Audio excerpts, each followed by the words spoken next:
Hey folks, fact, theory or mystery in the Legend of Zelda series? We love it around here. Which is exactly why I've created my very own series, reviewing your theories and mysteries. An opportunity to move away from going over my own thoughts and putting you lovely folks in the spotlight, discussing any and all theories and or mysteries that you submit.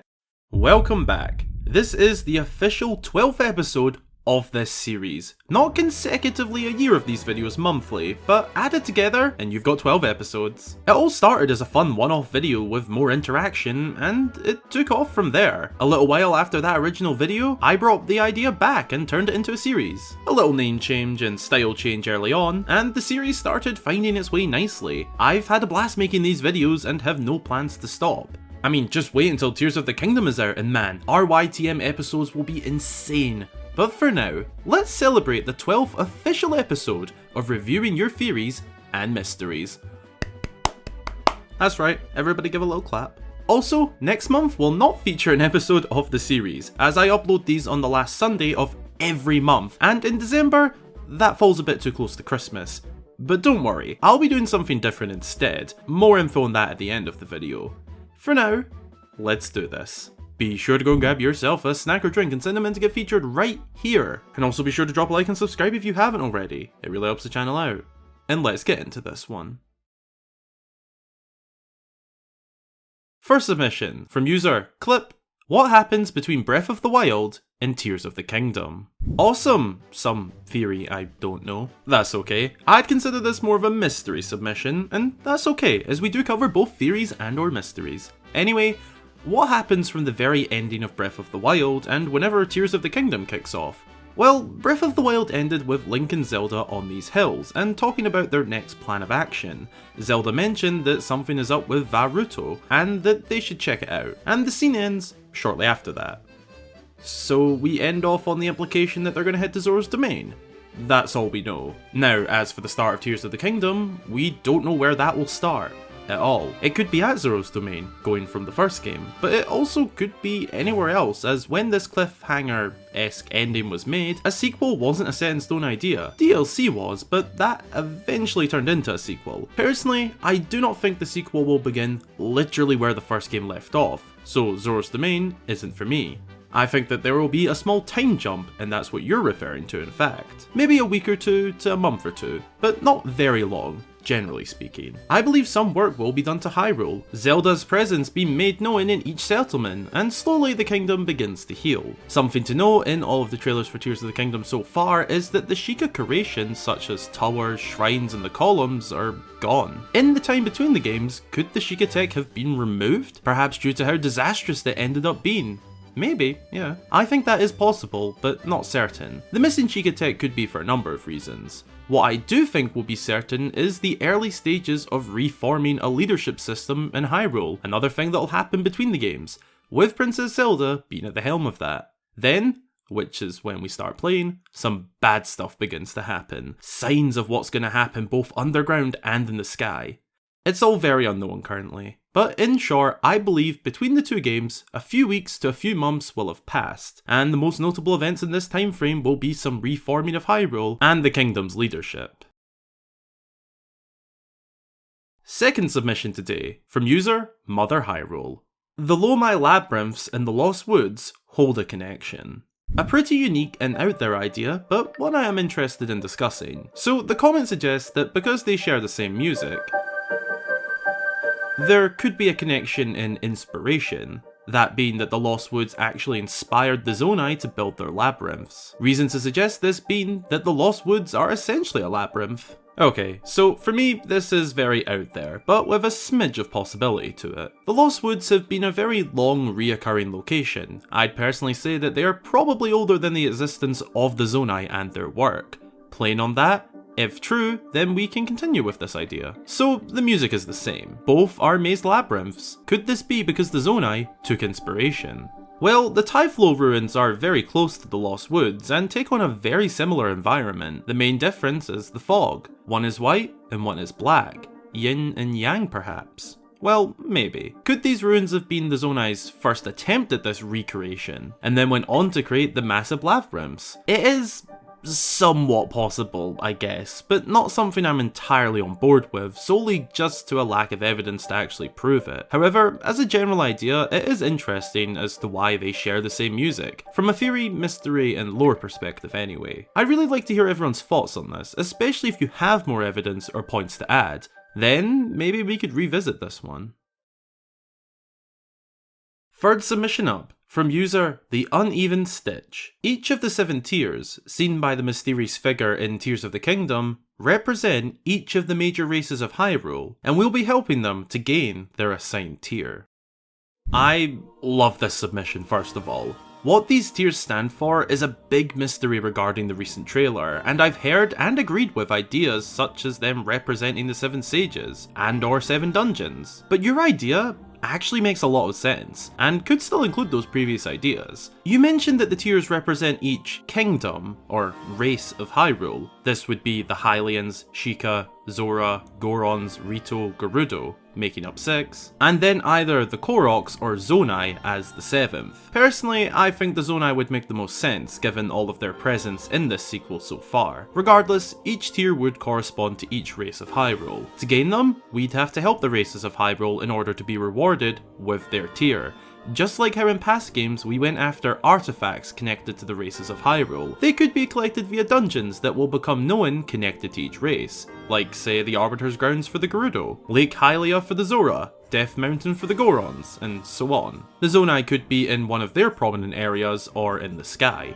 Another idea for the tier collections could be that the tiers are also metaphorically speaking to the pain and suffering each race will face in this game. For example, the Gorons and whatever is going on at Death Mountain. And once Link helps restore whatever their issue is, he is given a sacred tier. It could also be done with awakening new sages and or champions within each race. Heck, maybe a bit of all of this. Dungeons, sages, or champions, and just generally restoring peace to each race's life.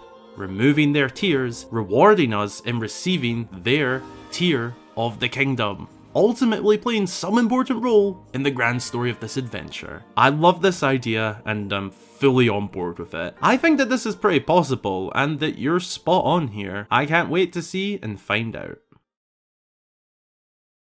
Fourth submission, from user Paris Parker. What exactly happened to the Sheikah tech in Tears of the Kingdom? Another big mystery surrounding this game, one that I actually briefly touched on earlier in this video. So in the trailer so far, all of the Sheikah technology appears to be, well, gone. Most notable are the towers, shrines, and columns, but also the Sheikah slate. Where did they all go? Assuming that this sequel takes place after Breath of the Wild in terms of time frame, at least what we're seeing here, then we've got a very interesting mystery on our hands. Going off of the ending of the first game, I'd imagine that we do play after it, time frame wise. Honestly, I'd like to bring up what I said earlier, in that something to note in all of the trailers for Tears of the Kingdom so far is that the Sheikah creations such as towers, shrines, and the columns are gone. In the time between the games, could the Sheikah tech have been removed? Perhaps due to how disastrous it ended up being. This is in reference to a big part of what made the Great Calamity so disastrous. The Malice managed to corrupt this technology and used it against the kingdom. So maybe they now see that as a learning lesson and remove it, or put them all back down below. Out of sight, out of mind. You mentioned that perhaps following the Malice, it all became non-functional, but I don't believe that is the case, as the Divine Beasts, for example, worked just fine once the Malice controlling them was dealt with. Now that Calamity Ganon is dealt with, theoretically all the technology he corrupted should be fine to use too. I think that the people of Hyrule just don't want to risk that again, and thus have either put the technology beneath the ground once again, or maybe even destroyed it. I'm sure we'll find out soon enough, when the game itself is out in its full glory.